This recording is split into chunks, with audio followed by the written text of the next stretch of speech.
ലഹരിക്കെതിരായ സന്ദേശം ഉയർത്തിക്കൊണ്ട് Nenmara VR1 fitness ക്ലബിന്റെ നേതൃത്വത്തിൽ ബൈക്ക് റാലി നടത്തി. യുവതീ യുവാക്കളിൽ ജീവിതശൈലി രോഗങ്ങളും ലഹരിയുടെ ഉപയോഗവും വർദ്ധിച്ചുവരുന്ന സാഹചര്യത്തിൽ വ്യായാമത്തിന്റെ പ്രാധാന്യത്തെക്കുറിച്ച് ഓരോരുത്തരെയും ബോധവൽക്കരിക്കുക ലക്ഷ്യമിട്ടാണ് ബൈക്ക് റാലി നടത്തുന്നത്. യുവതലമുറയെ ലഹരിയിൽ നിന്നും രക്ഷിച്ച് ആരോഗ്യകരമായ ജീവിതശൈലിയിലേക്ക് കൊണ്ടുവരിക എന്ന ഉദ്ദേശത്തോടെ ആരോഗ്യമാണ് ലഹരി എന്ന ആശയത്തിൽ നടത്തുന്ന ബൈക്ക് റാലി വാൾപ്പാറയിൽ സമാപിക്കും. ക്ലബ് അംഗങ്ങളെ ഉൾപ്പെടുത്തിക്കൊണ്ട് ഇരുചക്ര വാഹനങ്ങളിൽ നെന്മാറയിൽ നിന്ന് ആരംഭിച്ച റാലി ബാബു MLA ഉദ്ഘാടനം ചെയ്തു. ആരംഭിക്കുന്ന കാലഘട്ടത്തിലുള്ളതല്ല ഇപ്പോഴുള്ളത്. ഇപ്പോൾ സിന്തറ്റിക് ലഹരിയിലേക്ക് ആളുകൾ മാറിക്കഴിഞ്ഞു.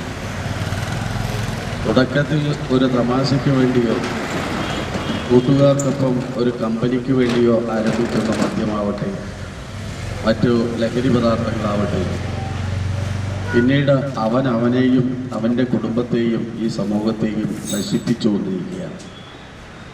അതിനെതിരെയുള്ള അതിശക്തമായ രൂപത്തിലുള്ള പോരാട്ടമാണ്.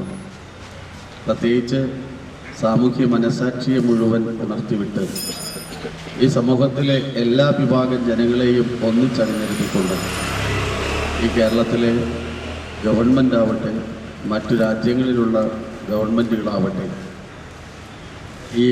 ഈ വിപത്തിനെതിരെയുള്ള അതിശക്തമായ പ്രചരണവും അതിനെതിരെയുള്ള നിലപാടുകളും എടുത്തു മുന്നോട്ട് പോകുന്നു.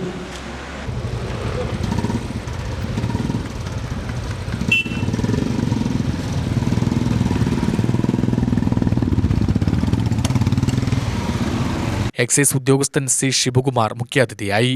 M. പ്രകാശ്, ജിംകോ coordinator R. Sudheer, C. Sajeev, V. Dani, VG Rajesh Nath, TM Manoj Kumar എന്നിവർ സംസാരിച്ചു.